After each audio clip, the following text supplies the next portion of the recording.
Next to me is the all-new Ferrari Portofino, Ferrari's entry-level four-seater GT. It's the replacement for the California T, a car that was both a great success for Ferrari, but also ridiculed for its slightly feminine styling and quote-unquote not being a real Ferrari. Now, granted, most of the people who said that hadn't actually driven the California T, that had a very lovely driving experience. Alas, we have the Portofino. Named after one of the most charming villages in the Italian Riviera, it mixes a blend of beauty, luxury, and sportiness, the perfect combination for a practical Ferrari sports car.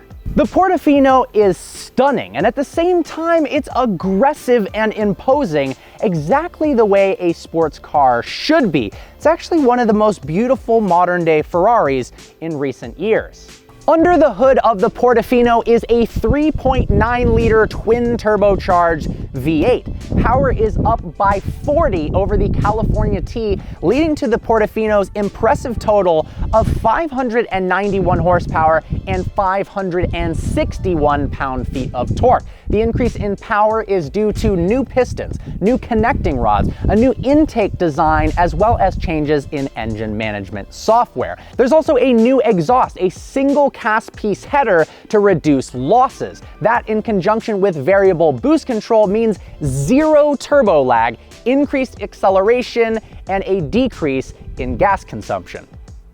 The front of the Portofino is mesmerizing with a sense of purpose for speed. We've got an enormous imposing front grille that fits into the body line so well, this beautiful front splitter, and these redesigned stunning headlights that house a very unique aerodynamic feature. You see, we have these side air curtain vents that allow airflow to pass around the headlight through this vent here and into the wheel arch. Now, what is the point of that? Well, as the wheels spin at high speed, turbulent airflow builds up in the wheel arches. This causes excess drag. Now, this air actually gets evacuated by the additional airflow flowing through this curtain and pushed down the side of the Portofino out of the side vent.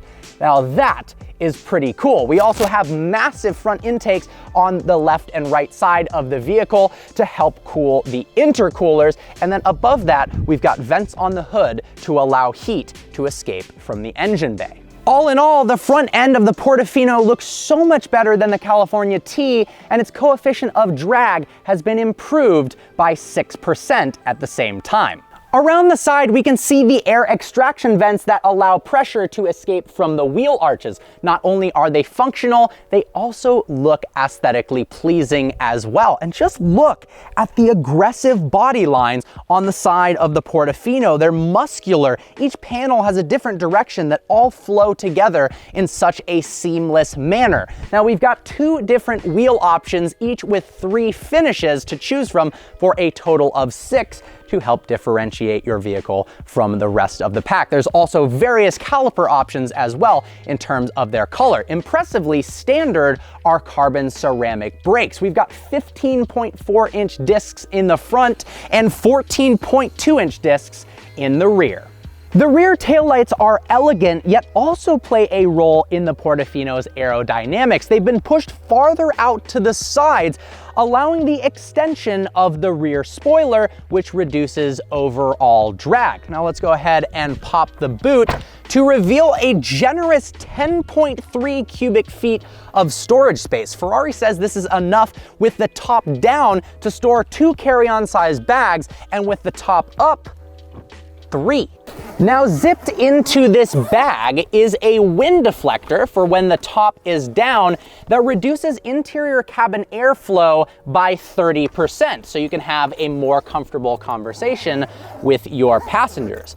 Let's go ahead and close this and drop down to a beautifully aggressive rear diffuser for added downforce. I love the horizontally positioned slats that look pure race car. Now, to the sides of that, we have a quad exhaust that for a turbo car, and for any car for that matter, sounds amazing. Let me give you a taste of it.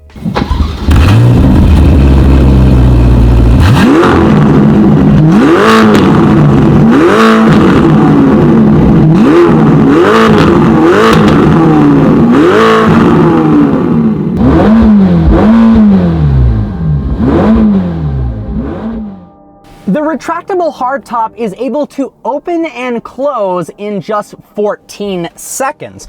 Go ahead and turn the vehicle on, and let's put the top down. It's even able to drop the top at speeds of up to 25 miles an hour. And the mechanism itself looks like something out of a Transformers movie, as the rear of the vehicle opens up backwards so the top can slide in. Now we're perfectly set up for a beautiful drive in the canyons. The interior of the Portofino is as impressive as its exterior. It's refined, classy, and practical. Notably is the 10.2-inch touchscreen display in the center here that controls everything from the radio to your 18-way adjustable seats. That's right, 18 ways of adjustability. Now there's a couple of controls located on the seat itself, forward and backward, incline, recline, but to make it less complicated, they've only put one button behind it, the comfort button. When you click that, up on the screen pops all the seat adjustments from the side bolsters to the lumbar support. They even have the fanciest term for heated seats I have ever heard, thermal comfort. Yes, I'd like thermal comfort level 3, please. The seats themselves are very comfortable, and they're actually constructed from magnesium. This allows for a more compact seat back to allow 2 inches more legroom in the rear. Let's go ahead and see if me at 5'11", if I'm able to actually sit behind myself in the Portofino. Alrighty, so far so good. Going backwards. I'm not gonna lie, it's not the most comfortable thing in the world, but I do actually have some space. This is much more geared towards smaller individuals or children. You can also put added groceries and storage space back here, but for a 10-20 minute drive, I could absolutely survive with the top down in the Portofino in the back. There is a new air conditioning system for improved passenger comfort, but more importantly than that, a beautiful new steering wheel. This specific one is finished in carbon fiber and actually has shift indicator lights so you can keep your eyes on the road at all times. They light up in red and at the very end lights up in blue to let you know that you are nearing red line, so you don't have to peer down at the manual tachometer beneath it. Works especially well at nighttime. You've also got every single control you could possibly want on the steering wheel itself, so you can keep your hands on the wheels at all times. Normally you'd have turning indicator stalks back here, which would limit the size of these beautiful carbon paddles, but instead we've got the turning indicators mounted on the steering wheel itself. Left on the left side, right here. Interestingly enough, you can actually toggle the turning indicators from the back sides by pressing up on those same stalks. Now, it wasn't until I tried that I actually found out there are 2 buttons behind the steering wheel itself. One on the left controls the volume for the infotainment, and the scroller on the right controls the right digital display screen. We also have the brights, which work in both directions, forwards and backwards, the windshield wipers, the start-stop button, the suspension adjustment, and the Manatino dial, which goes from comfort, sport, to ESC off. There is no race mode, but that's okay. Sport mode is a perfect blend of aggression and safety. ESC off is a little bit wild in a rear-wheel drive car, but probably pretty fun. Now, speaking of screens, one of the coolest displays in the entire vehicle is the passenger display right here. Let's check that out. The passenger display not only looks cool, but has a multitude of useful and some not so useful functions. For one, if you click the performance button, you can see the speed, gear, and RPM that the driver is seeing in front of him in this really cool kind of LaFerrari style tachometer. That way you can be terrified knowing you're going faster than you thought you were, or you make sure the driver is honest. Now, there are some very useful options. For one, you can control the media screen from the dash here. So you can change the songs.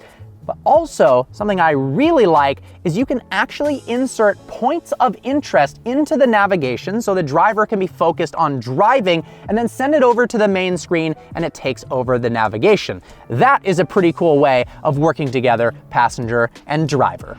So what is the Ferrari Portofino actually like to drive? Well, objectively speaking, the chassis is now 176 pounds lighter than the California T's, yet rigidity has been increased. So it's lighter and it's stiffer, two great things. We've now got the third generation of electronically controlled rear differential, which combined with the F1 traction control system means more mechanical grip and more confidence at the limit.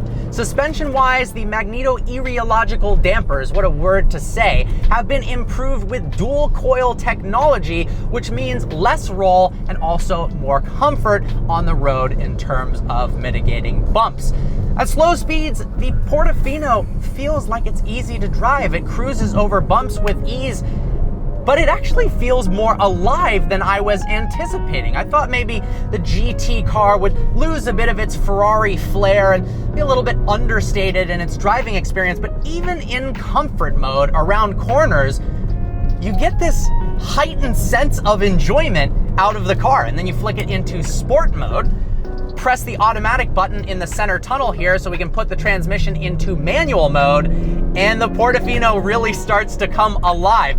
It has electronically power-assisted steering, which is actually the second car ever for Ferrari to have that. The first one was the 812 Superfast, and I know that sounds like a negative thing, but it's not. The turn-in is unbelievably quick. The responsiveness of the steering is tremendous. It's 7% quicker than the California T's steering rack, but you can really notice that. Oh my God. It feels so stable. And while Ferrari does refer to this as a GT car, and while the top does drop down and while you can fit individuals in the back, it feels like a full-fledged sports car when you're pushing it.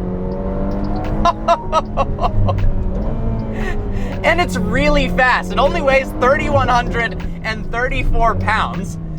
So it's able to do 0 to 60 in a Ferrari claimed 3.5 seconds. I imagine it's a little bit quicker than that as well. But man, they have done such a good job with modern day turbo technology.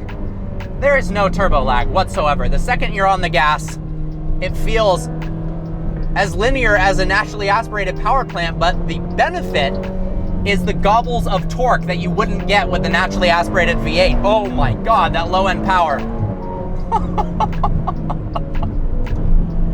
I love the shift indicator lights on the steering wheel. It makes it so nice for shifting at red line, making sure you're paying attention. The carbon ceramic brakes stop the car seamlessly. There's a little bit of play at the top, but then you've got this really confident, firm pedal feel. Oof.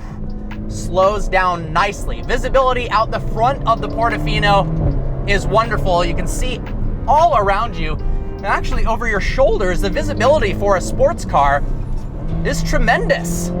Now, one complaint a lot of people have with turbocharged vehicles is their sound. Now, Ferrari has done a very good job of proving those people wrong. This thing sounds fantastic. It's not quite as sharp and piercing as like a 458 Speciale would be, but man, no complaints whatsoever. And if you actually bump a little bit into redline, it has this sputter and pop that sounds so cool.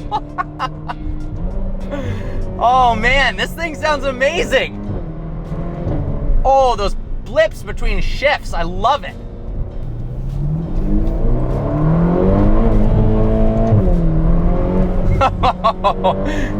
It feels so light on its feet. I mean, at 3,700 pounds, it isn't the lightest sports car in the world, but it doesn't feel like it weighs that at all. We've got a double clutch transmission that shifts seamlessly. I mean, you don't even feel the shifts. At high speeds, when you're really pushing it through the RPM ranges, it's just unbelievable, the responsiveness of the gearbox. And at low speeds, when you're in automatic mode, it goes by in the background like it's not even happening. I drove this car for a handful of commutes because I have had it for several days now, and it is such a comfortable ride, in traffic, on the freeway, there's minimal road noise. It's easy to park. The backup camera's fantastic. There's space in the back for bags. They nailed it. They nailed it with the Portofino. And if you have any doubts that this isn't a real Ferrari, find yourself a Portofino to drive, and there is no way that is what you're going to be saying about it after getting behind the wheel. It is tremendous. Oh my God. I'm having a blast with this thing. Wow, what a joy. What a joy it is to be behind the wheel of this. I'm honestly blown away. This is such an underrated car. I'm surprised this isn't talked about more, but wow, for an entry-level Ferrari, this is so fun to drive. Unbelievably exhilarating. Hats off to Ferrari on this one. Stunning looks, tons of mechanical grip, gobbles of power and low-end torque, amazing steering feel, the top can drop, and you can put people in the back in their storage space. I mean, that is a recipe for success right there. Let's go ahead and slow down to below 25 miles an hour and actually put the top down. Let's check out that operation. Ta-da. Cruising along.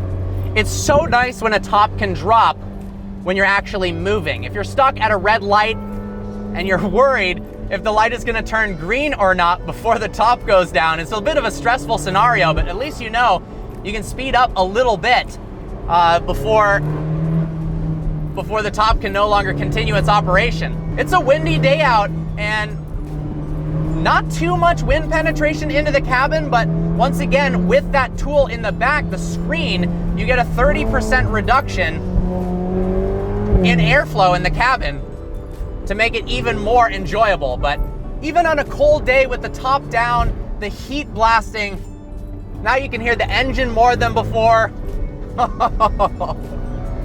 Well guys, I hope you enjoyed this review. Like always, please browse the channel and subscribe. I look forward to seeing you next video.